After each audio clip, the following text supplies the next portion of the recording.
to the Friday Five here on the Agent Survival Guide podcast. I'm your host, Sarah Ruppel, and joining me today in the studio, we have Tina Lamoureux here, and we are talking about some of the social media trends that we are seeing in 2024, trying to bring some of those to you so that in your social media efforts, you can have a better idea of what you should be focusing on and maybe what is not so important to focus on. Tina, thank you so much for joining me today. Thanks for having me.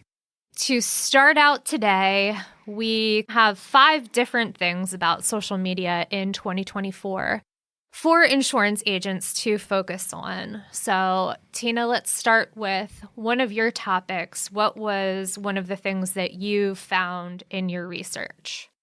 Well, definitely the biggest one, and one we've heard a lot about recently, is AI, which the percentage of marketers using AI has skyrocketed over the last year or two. And AI has been around for a while, but its uses have greatly expanded in the way we use them with social media and content creation. So it's really interesting to see how people use it. And there's a little bit of controversy of using it versus, like organic human-made content. So that was the biggest topic. That was one that we reported on some of the new features just in the past week or so. Google announced a lot of different innovations last week. There's a lot of really cool stuff when it comes to AI. There's a lot of very cool use cases for marketers. I think where I tend to fall is probably that it's helpful in doing research for some of the content, brainstorming, creating ideas, maybe coming up with outlines if that's not your strong suit. But at the same point, no, I don't want to see marketing being taken over by AI. What were some of the things that you saw when you were looking into that? Yeah, I'm definitely in the same boat. We've seen a lot of articles about AI replacing writers and graphic designers. Mostly in the articles that I read, the AI was completing mundane little tasks that would save time for marketers to actually focus on client retention and actually engaging with clients and the brand. Some of them you've definitely used before, like the chat bots you see. Almost every website you visit has a chat bot, and they're also using it for content revision and editing. Apps like Grammarly, they have an AI editor that fixes a little bit more than just grammar, kind of works on word structure and tone, which I think was really helpful. The content that I wrote was still there, but it just polished it up a little bit and saved me time of having someone review it for me. So kind of functioning as like an editor might function, but not necessarily rewriting or reworking the entire thing for you. Yeah. Also, content scheduling, content creation, image editing, image captions, and then AI for the use of data collection and analysis. So all of those things definitely save a marketing team a lot of time.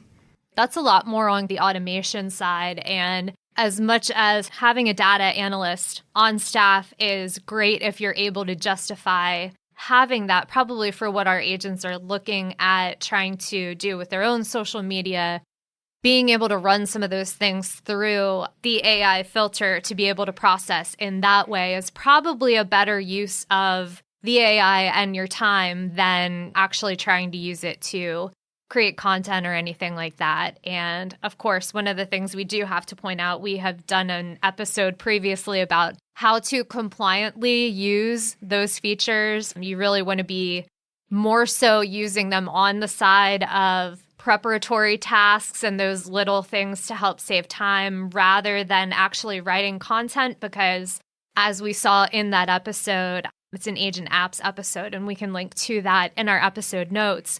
AI still has a habit of hallucinating and not keeping some of those compliance rules in mind. So there is still a need for that very human analysis and review and really making sure that you're keeping up with the CMS rules. Definitely.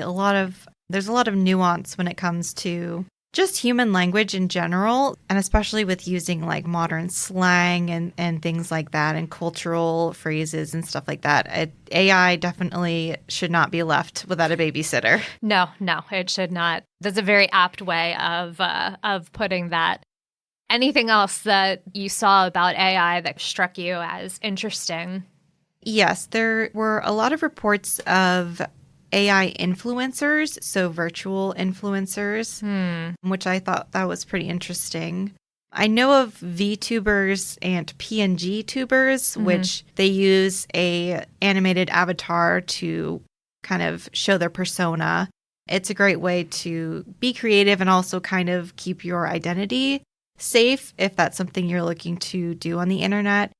But we've seen ones where it like actually looks like a human and it's really hard to tell whether or not it's a real human in the video. So that one is interesting. I don't know how I feel about it, but it's probably something we're going to see a lot of.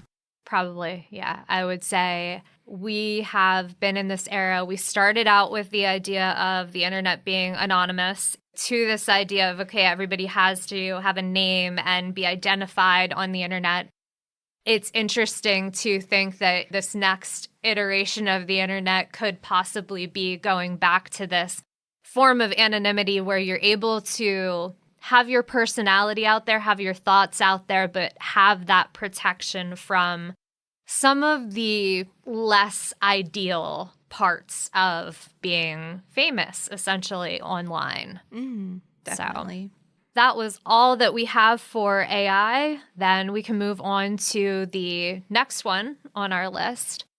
I think the one that we will go to next, kind of piggybacking off of that idea of authenticity, authentic content. And I know this probably feels like it is mentioned on every single list. It's in every social media guide. I'm pretty sure it is in our social media guide. But it really is the foundation of a sustainable social media strategy.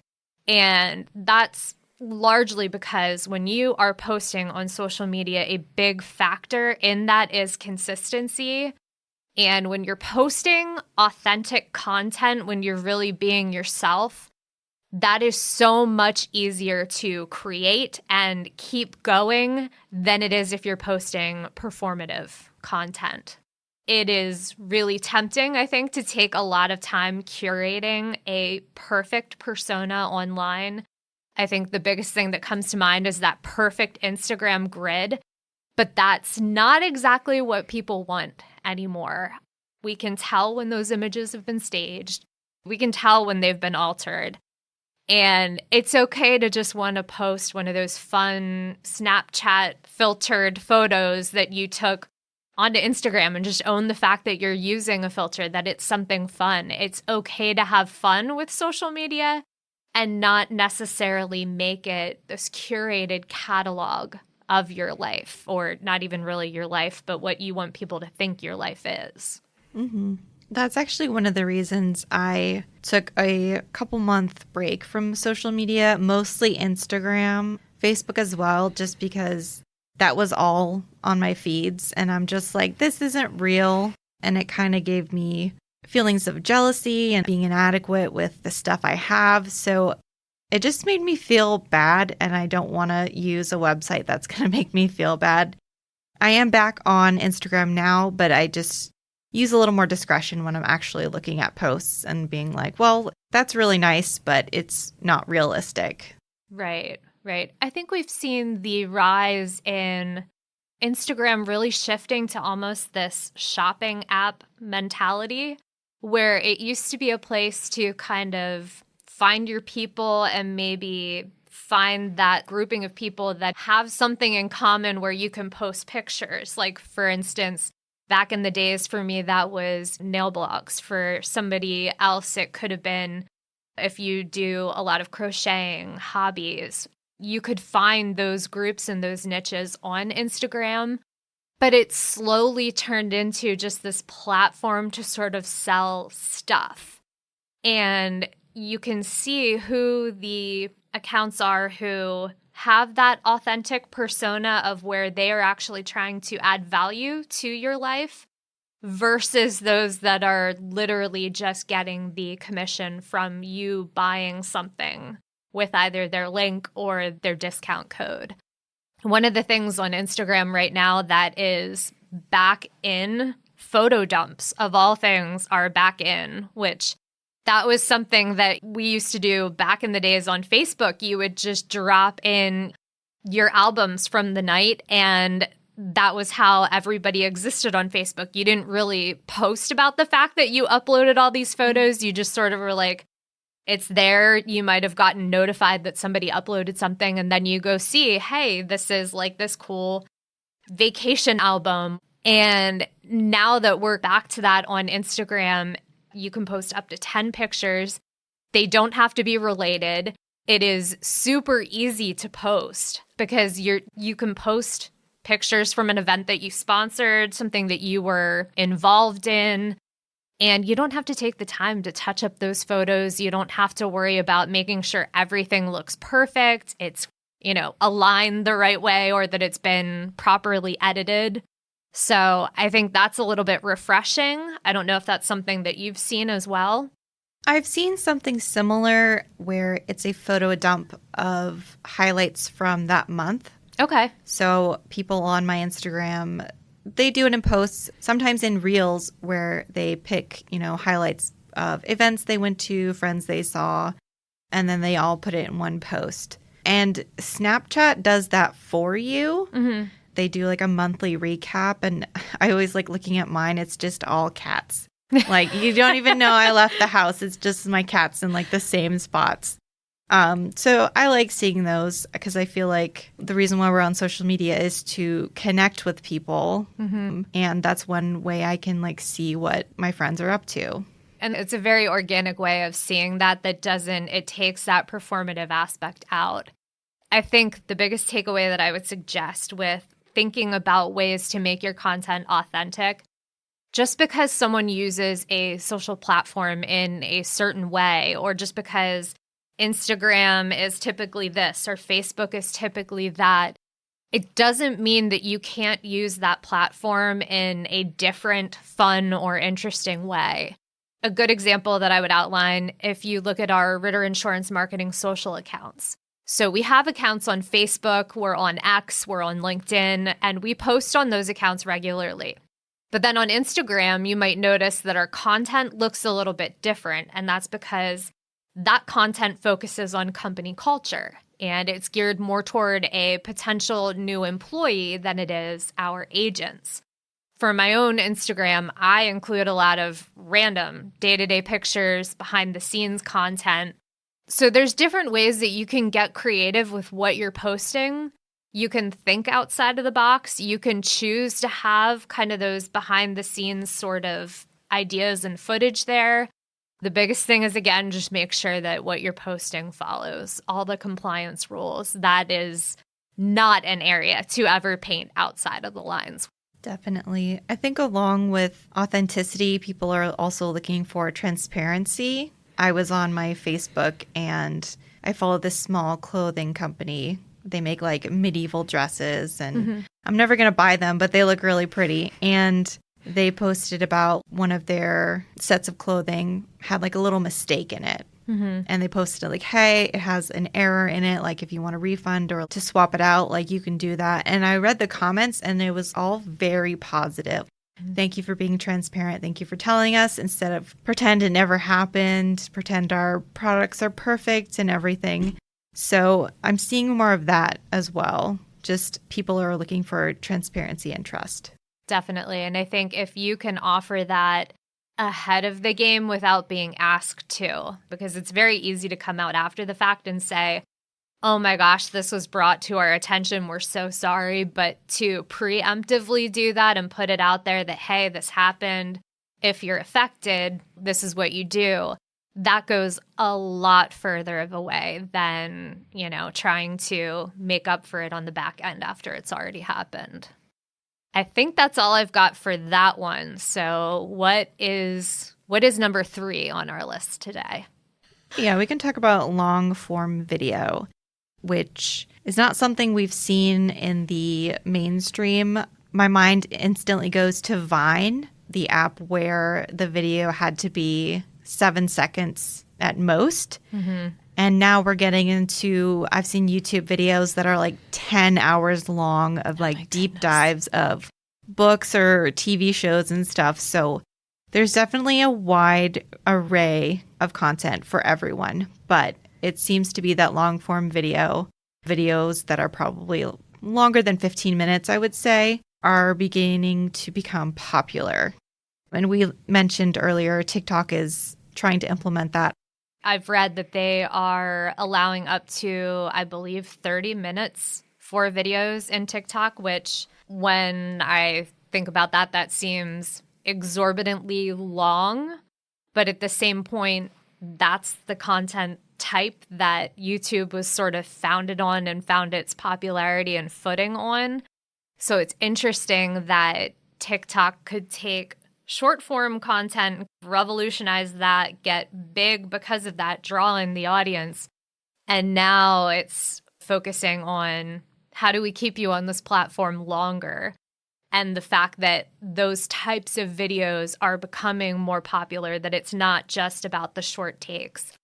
And I think if you think about from what you were saying, you know, with longer videos and things like that, when I think of the videos that I watch that are longer, if I'm seeking out a video, typically it's a tutorial that's explaining something probably pretty in depth that I want to know about. Whereas a shorter form video, that's not really something that I would necessarily seek out. And TikTok is more of like a scrolling experience of going through just random content served to you.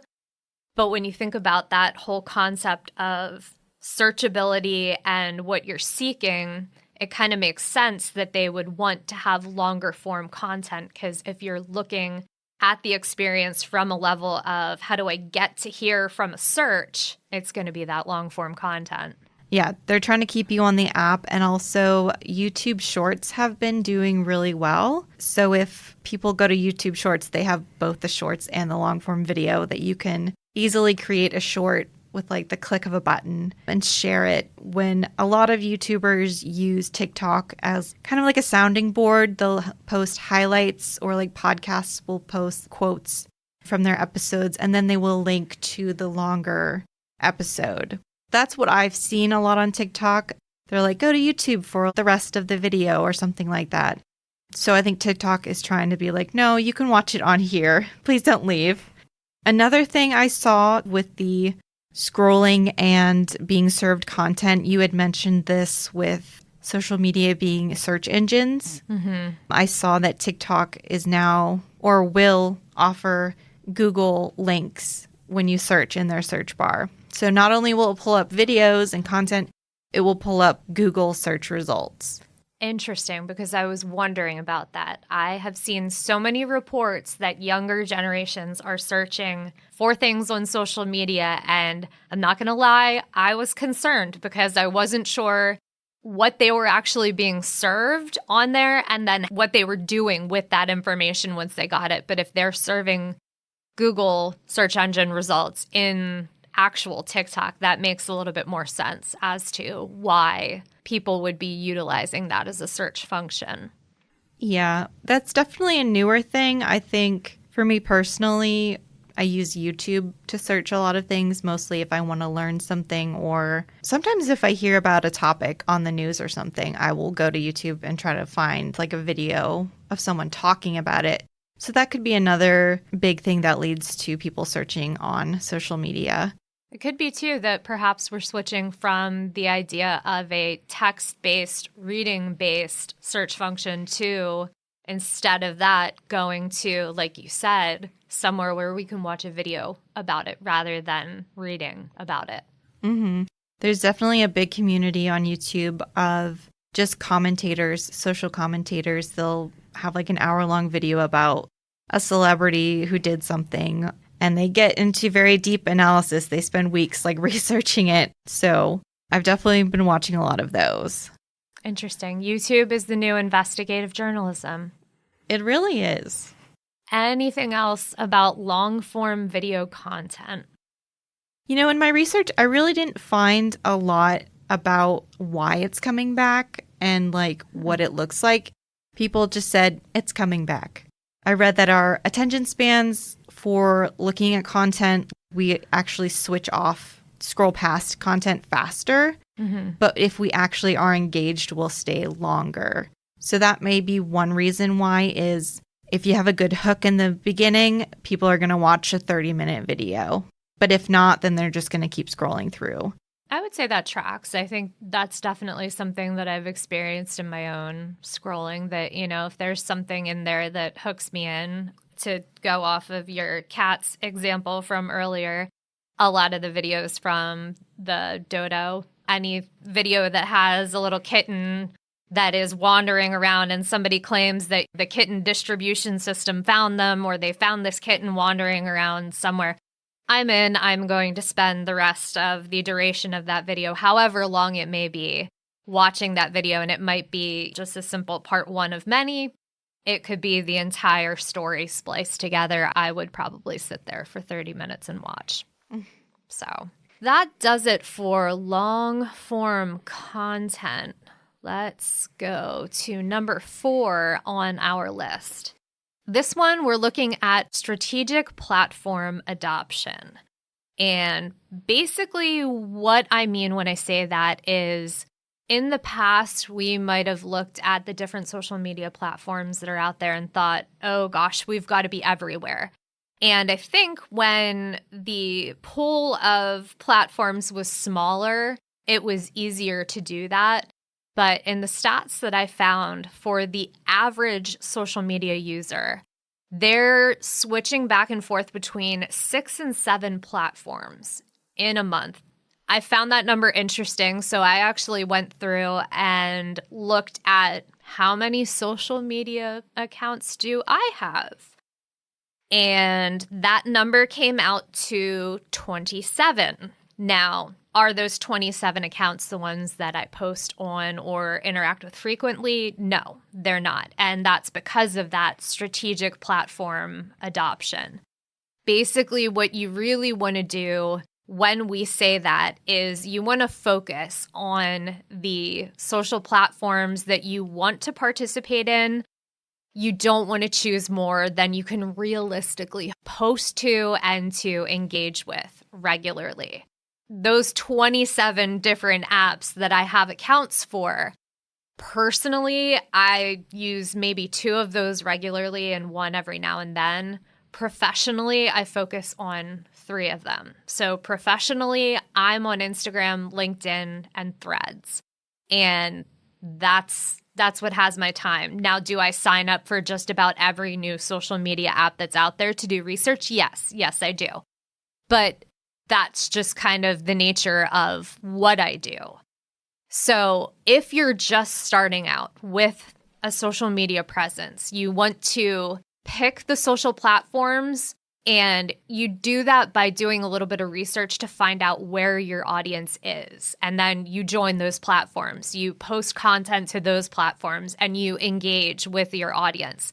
And when you're on a smaller amount of platforms, it's easier to do that engagement work than it is if you have 27 accounts that you're trying to post to regularly. It just doesn't work with that many accounts. Now, if you already have social accounts and you've been feeling a little bit stretched with some of these new ones coming out, like maybe you were on X, Facebook, and LinkedIn, but then you've seen all of these different supposed X replacements come out, what you want to do is focus on the ones that are your top performers. You want to focus your energy where you have the most engagement, and you likely know what those platforms are. I will say that from my research, it looks like everyone is feeling a little bit stretched. There was a lot of movement as far as where businesses were shifting their efforts from 2022 to 2023. There was an increase in business platform use on TikTok, LinkedIn, and Instagram, but then decreases for Facebook, X, Pinterest, and WhatsApp. So all of that being said, I do suggest doing research and figuring out what platforms work for you, but you're going to have to look at that research very closely take some of those numbers and statistics with a grain of salt, because for a lot of those stats, those are general business stats about those platforms. Those stats are going to be based on all of the users, all of the demographics. And if that is your audience, maybe you are working both the under 65 market and the Medicare market equally, that's great. That would work for you. But if your audience skews into a specific age demographic, you want to make sure you're aligning your expectations with research that backs up those choices that you're making. Yeah, I definitely agree with everything you said. I was thinking of kind of an example, our own TikTok account, Ritter Insurance Marketing. We created it when TikTok was really popping off. I think 2022 is when we created it. And we had some decent traction, but we kind of realized that our audience is just not on there. Yeah, TikTok is a very interesting place because just in some of the research and experiments that I've done, I posted the exact same video to Instagram and to TikTok and got two very different sets of comments back. Instagram was fantastic, lots of likes, lots of love, lots of support. TikTok was not so much. There's a little bit of venom on TikTok as far as my experience was concerned. Is that going to be the way it is for everybody? No. I could see if you are an ACA agent, if you're doing basic education, like say taking just health insurance terms and defining one term per video, you're probably going to do really well on TikTok because that is something that is beneficial educational content. If you can make it fun and interesting, it's going to be, the more the better for that. But as far as, TikTok, when you think of their demographic, when you think of the age group, if you are selling Medicare, I'm not sure that TikTok is quite the market for you. So as far as education, I think that's one reason people are definitely flocking to social media, especially platforms that have video elements like TikTok and YouTube. I would suggest defining what a deductible is because people of my generation definitely do not know what it means. And I'm sure a lot of older people don't know what it means, or like they kind of do, but don't really understand it. And that's something that's very common to talk about in insurance. And if you have insurance, you're probably going to have a deductible.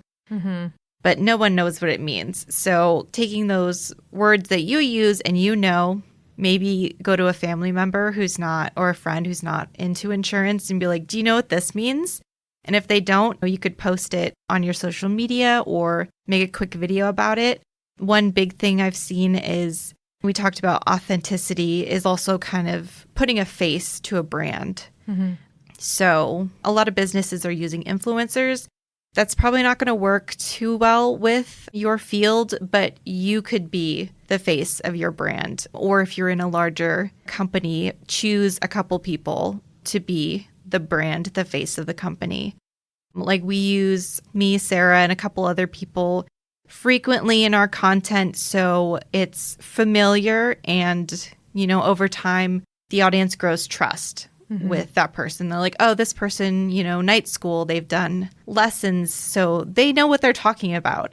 Definitely don't be afraid to be authentic. And we're talking about a lot of trends, but I think the most important thing is to be authentic to yourself. So definitely don't do trends that you're not comfortable with or that would not be compliant. Just keep those in mind when you're putting your heart and soul out on the internet. Right. Those are a lot of really good tips. And I think that plays very well into our next point here, number 5. On the subject of education, we are actually hosting a webinar where you can learn more about some of the things that we just mentioned in this episode and so much more. That webinar is the How to Market Yourself Online webinar, and it is specifically geared toward insurance agents who are looking to get started creating that digital presence and kind of how you can do that compliantly. The main hosts of the event will be Lisa and Matt. They are part of our marketing department. Lisa is the director of marketing and Matt is the digital marketing manager. And they are two of the most down-to-earth people you will meet. I remember when I first started working at Ritter, I was very new to a lot of the terms of marketing. So I was trying to figure out what SEO was, search engine optimization. And I went to Matt and he sat me down and he explained it in a really easy to understand way. And I had been reading articles about it, trying to figure out what it was. And just from that brief conversation, I was able to understand the concept. And he also gave me some links to resources. So these people, they know what they're talking about, and you're definitely going to learn something valuable if you come to this event. Right. Matt is very good at explaining. And if you have called in to talk at all about social media, it's likely that you might have spoken to him. And if you do call in the future about social media, he is the one that would be your contact person. During the event, you will also hear from individuals from Reminder Media and Agent Methods. We have had both of those companies here on the podcast to talk about their offerings. Reminder Media has a magazine and social media marketing options for insurance agents.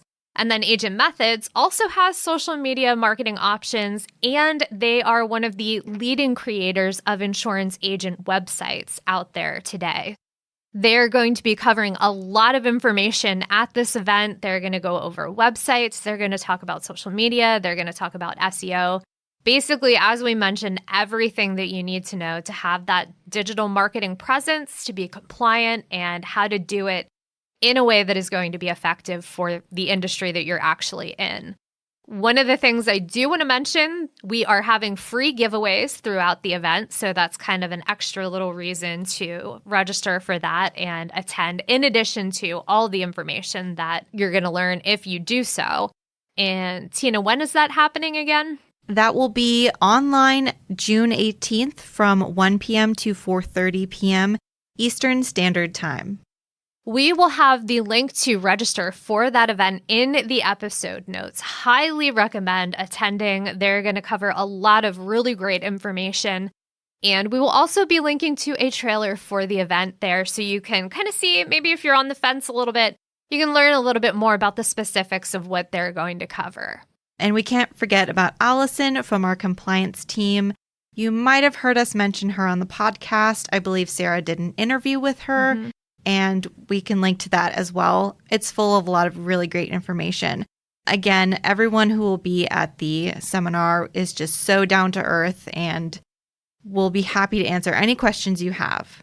Right. And when Tina mentioned that they are able to put marketing in terms that anybody will be able to understand, we're not just saying that to say that that is something that they've done a really good job of taking these presentations and really making them easy to understand, easy to get started. You'll have takeaways that you'll be able to take from this event and implement into your business. So really excited for the event, and I hope that you will consider attending, because I think that there's going to be a lot of information in those sessions.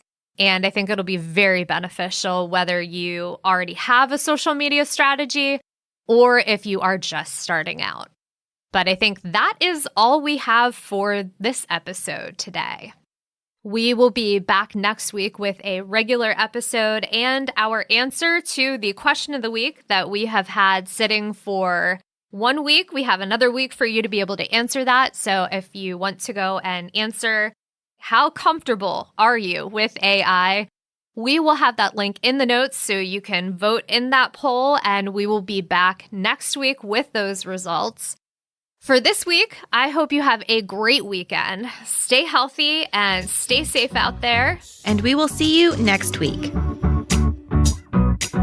The Agent Survival Guide podcast is a production of Ritter Insurance Marketing, an integrity company. This episode was researched and recorded by myself and Tina Lamoureux, with production by me, Sarah Ruppel. Podcast designed by Urban Rivera. Artwork by Vivian Zhao. Follow along with us wherever you like to listen.